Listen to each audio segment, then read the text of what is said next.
এই এসআইআরটা মূলত হচ্ছে কিসের ভিত্তিতে? দেখুন, প্রথম দিন থেকে কমিশনও বলে এসেছে, আমরাও বলে এসেছি, এটার ভিত হচ্ছেন বা একেবারে সব থেকে স্ট্রং জায়গা হচ্ছেন এই বিএলওরা। তার কারণ তারা গিয়ে এনুমারেশন ফর্ম দিচ্ছেন, আপনি ফিল আপ করছি, তারপর ফর্মটা বিএলওর কাছে আমরা তুলে ধরছি। এইবার যে তথ্য আসছে, অনেকে এই এনুমারেশন ফর্ম পাননি। আগামীকাল ড্রাফট রোল বেরোতে চলেছে, এখনো ফর্ম পাননি অনেকে। বেহালা পশ্চিমে এরকম একাধিক ভোটার অভিযোগ করছেন তারা ফর্মই পাননি। 2025-এর তালিকায় নাম আছে, তাও আসেনি এনুমারেশন ফর্ম। আপনারা জানেন যে যত ভোটার 2025-এ ছিল তার দ্বিগুণ ছাপানো হয়েছিল। একটা থাকে বিএলওর কাছে এবং আরেকটা থাকে ভোটারের কাছে। অথচ এই ভোটাররা তারা বলছেন যে 2025-এর তালিকায় নাম থাকা সত্ত্বেও এনুমারেশন ফর্মই পাননি। আর আগামীকাল ড্রাফট রোল বা খসড়া তালিকা বেরোতে চলেছে। আমরা বেঁচে আছি, তাও এনুমারেশন ফর্ম এলো না কেন, তারা প্রশ্ন তুলছেন। মৃত ভোটারের লিস্টে নাম চলে যাওয়ার আশঙ্কা করছেন এরকম 23 জন ভোটার। আশা নস্কর, তিনি হচ্ছেন রায়বাহাদুর রোডের বাসিন্দা, কিন্তু তারও তালিকায় মৃত বলে নাম এসছে এবং সেই কারণে এনুমারেশন ফর্ম পাননি। আপনার থেকে জানতে চাইবো, আপনি কি কবে কবে ভোট দিয়েছেন? আমি তো যখন যখন ভোট হয়েছে তখনই ভোট দিই। আমি কোনোদিন, এই তো এবার যে লাস্ট হলো এবারেও ভোট দিয়েছি। আমি তো কোনোদিনও ক্যান্সেল করিনি ভোট, প্রতিবারই ভোট দিয়েছি। কিন্তু আমি এখন বুঝতে পারছি না যে আমার নামটা কেন কেটে দিয়েছে। 2002-এর তালিকায় আপনার পরিবারের নাম ছিল? সবার আছে। আমার হাজবেন্ডের, আমার শ্বশুর শাশুড়ির, বাবা মায়ের, দিদিদের, ঠাকুমা সবারই আছে। শুধু এবারে এনুমারেশন ফর্ম সবার পেয়েছে? হ্যাঁ, ওরা সবাই পেয়েছে, শুধু আমিই পাইনি। না। কি বললো বিএলও আপনাকে? আমার সাথে তো কোনো কথাই হয়, বলছে মৃত যারা যারা মারা গেছে তাদের তো মানে রিস্ক বেরিয়েছে। আমি তো বেঁচে আছি, আমি ভোটও দিচ্ছি, আমার মৃত বলে দিয়েছে আমাকে। আধার কার্ড, ভোটার কার্ড সবই রয়েছে আশা নস্করের, এবং 2002-এর এই যে তালিকা, সেই তালিকায় তার মায়েরও নাম রয়েছে, কিন্তু তিনি এনুমারেশন ফর্মই পাননি। খসড়া তালিকা প্রকাশ হওয়ার একদিন আগেও তিনি পাননি। তার কারণ যেটা বলা হচ্ছে, যেটা অভিযোগ, যে মৃতের তালিকায় তার নাম রয়েছে এবং সেই কারণে এনুমারেশন ফর্ম তিনি পাননি। 2002-তেও আছে, 2025-এও আছে। আর আমার বাড়ির অ্যাড্রেস 180/7 রায়বাহাদুর রোড। লাস্ট ইলেকশনে দিয়েছি, ফর্মই পাইনি। আপনার পরিবারের অন্যদের দিয়েছে? অন্যদের দিয়েছে বলতে আমার ওয়াইফের ছিল, আমাদের কাউরি আছে। এটা আমি জানি না আমি মৃত কি না, কিন্তু আমি তো জীবিত সশরীর একদম পুরো। না, ফর্মই পাইনি তো ফিল আপ করবো কি করে? মায়ের ফর্মটা আসেনি, মাকে মৃত দেখিয়েছে। আর বাবা মারা গেছে, বাবার ফর্মটা এসছে। তো সেটা আমরা বিএলওর হাতে তুলে দিয়েছি, জমা করে ফিল আপ করে, মানে যেটা ডেট বলে যেভাবে করতে হয় এনএ করে, আর সঙ্গে ডেথ সার্টিফিকেট দেওয়া হয়েছে। আর বাকি পরিবারের সবাই এসছে, খালি এলো না, খালি মাকে মৃত দেখিয়ে দিয়েছে। আমার এসছে, আমারও জমা করেছি, পরিবারের সবারই জমা করেছি, মোটামুটি মা বাদ দিয়ে। আমার নাম তো আসেনি।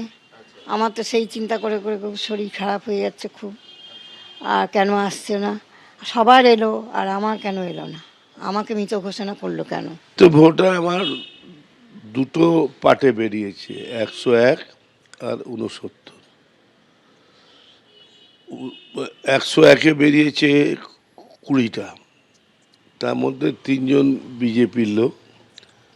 তারা তাদের ডকুমেন্ট আমাদের দিতে চায়নি, কিন্তু আমি এআরওকে কমপ্লেন করেছি, তাতে জানিয়েছি। আমি এআরওকেও ফোনে বলেছিলাম যে এই লোকগুলো জীবিত রয়েছে, আপনার বিএলও এসেছে, বিএলএ গিয়ে চেক করেছে, তাদের সই করা কাগজ আছে, তো এদের ফর্মটা দেওয়া হচ্ছে না।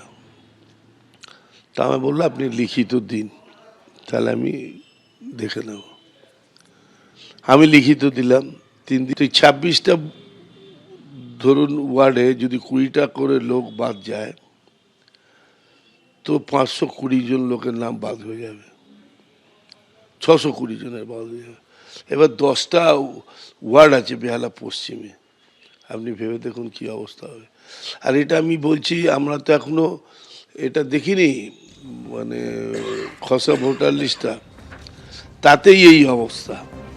7,66,00,000 ভোটার যখন এসআইআর পর্ব শুরু হয়, মানে 15 কোটির কাছাকাছি ফর্ম ছাপানো হয়েছিল। প্রত্যেক ভোটারের কাছে যাওয়ার কথা, একটা করে কপি বিএলওর কাছে থাকার কথা।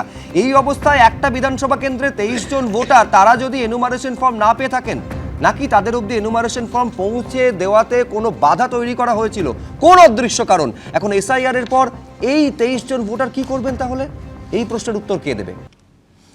এবার আপনাদের বিধানসভা কেন্দ্র ধরে ধরে দেখাবো যে কোন বিধানসভা কেন্দ্রে কত ভোটারের নাম বাদ যেতে চলেছে। শুরুতেই রাজ্যের মুখ্যমন্ত্রী মমতা বন্দ্যোপাধ্যায়ের বিধানসভা কেন্দ্র ভবানীপুর, যেখানে বাদ যেতে পারে 44,785 জন ভোটারের নাম।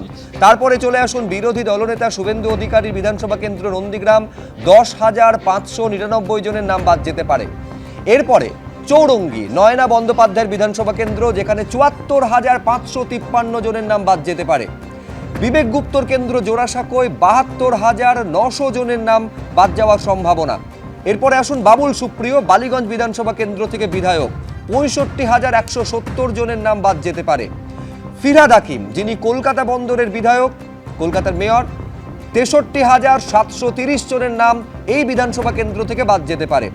জাভেদ খান কসবা বিধানসভা কেন্দ্রের বিধায়ক, সেখানে বাদ যেতে পারে 58,227 জনের নাম।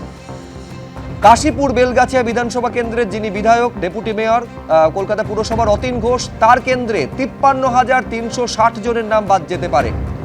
বেহালা পূর্বতে চলে আসুন, রত্না চট্টোপাধ্যায়ের কেন্দ্র, বাদ যেতে পারে 53,084 জনের নাম। এইবার আসুন পার্থ চট্টোপাধ্যায় বেহালা পশ্চিমের বিধায়ক, তার কেন্দ্রে বাদ যেতে পারে 52,430 জনের নাম। এরপর আসানসোল উত্তর মলয় ঘটকের বিধানসভা কেন্দ্র, সেখানে বাদ যেতে পারে 42,599 জনের নাম। শ্যামপুকুর শশী পাঁজা যেখানকার বিধায়ক, 42,303 জনের নাম সেখানে বাদ যেতে পারে। এইবার আসুন টালিগঞ্জ অরূপ বিশ্বাস, 35,309 জনের নাম এই কেন্দ্র থেকে বাদ যেতে পারে। এবার কামারহাটি বিধানসভা কেন্দ্র মদন মিত্র বিধায়ক, 35,191 জনের নাম বাদ যেতে পারে সেখানে। এরপর চলে আসুন দমদম উত্তর চন্দ্রিমা ভট্টাচার্যের বিধানসভা কেন্দ্র, 33,912 জনের নাম বাদ যেতে পারে সেখানে। দমদম বিধানসভা কেন্দ্র যেখানকার বিধায়ক রাজ্যের শিক্ষামন্ত্রী ব্রাত্য বসু, সেখানে বাদ যেতে পারে 33,862 জনের নাম। এবার চলে আসবো বিজেপির বিধায়ক, বিধানসভার মুখ্য সচেতক বিজেপির শঙ্কর ঘোষ, তার কেন্দ্র শিলিগুড়ি, 31,181 জনের নাম সেখানে বাদ যেতে পারে।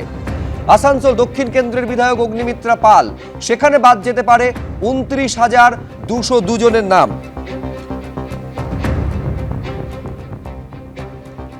এবার আপনাদের দেখাবো যে সমস্ত কেন্দ্র দেখালাম তার মধ্যে দুটো কেন্দ্র বেছে নিচ্ছি। এক হচ্ছে কাশীপুর বেলগাছিয়া, যেখানকার বিধায়ক অতীন ঘোষ, এবং দেখাবো কলকাতা বন্দর, যেখানকার বিধায়ক হচ্ছেন কলকাতা পুরসভার মেয়র ফিরহাদ হাকিম। এই তার কেন্দ্র থেকে এত সংখ্যক ভোটারের নাম বাদ যেতে পারে এখনো পর্যন্ত যা তথ্য উঠে আসছে, তার ভিত্তিতে কে কি বললেন দেখুন।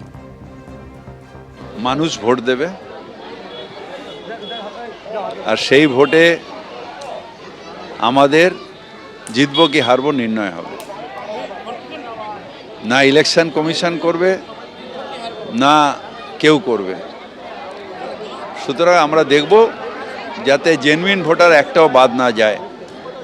দরকার হলে আদালতে যাব। 2002 সালের পর থেকে মৃত ভোটার বা নাম ইলেকশন কমিশন বাদ দেয়নি। এটা মূলত ইলেকশন কমিশনের দায়িত্ব। তাহলে এটা একটা ভালো সংখ্যা আছে। 2 নম্বর হচ্ছে আমার কেন্দ্রে প্রচুর বিহারের ভোটার আছে, যারা বিহারের অরিজিন বাসিন্দা, কিন্তু তারা দীর্ঘদিন কর্মসূত্রে নানান ব্যবসা সূত্রে এখানে থাকেন। এরা বিহারে এসআইআর হওয়ার ফলে এদের একটা বড় অংশ তারা বিহারে নাম নথিবদ্ধ করেছেন, তাদের জমি বাড়ি সম্পত্তি সব কিছু বিহারে আছে। ন্যাচারালি তারা বিহারে ভোটারদের নাম তুলেছেন, অটোমেটিক্যালি তারা এখান থেকে বাদ যাবেন। আর এছাড়া কিছু ডবল এন্ট্রি লেফট ভোটার আছে, কিন্তু আমরা নিবিড়ভাবে পর্যবেক্ষণ করছি এবং বেশ কিছু নামে স্পেলিং মিস্টেক আছে, যে মিস্টেকগুলো দূর করার জন্য আমরা তাদেরকে সহায়তা করছি। আর অনেকের আছে যে ধরুন এখানে তাদের পূর্ব 2002-এর লিস্টে তাদের নাম নেই, ন্যাচারালি তারা এখানে তাদের নিকটজন যারা আছেন আত্মীয় তাদের নামের রেফারেন্স হিসেবে দিয়েছেন, সেগুলো হিয়ারিংয়ে হবে। কিন্তু হিয়ারিংয়ে যাবার আগে আমরা এবিপি আনন্দ এগিয়ে থাকে, এগিয়ে রাখে।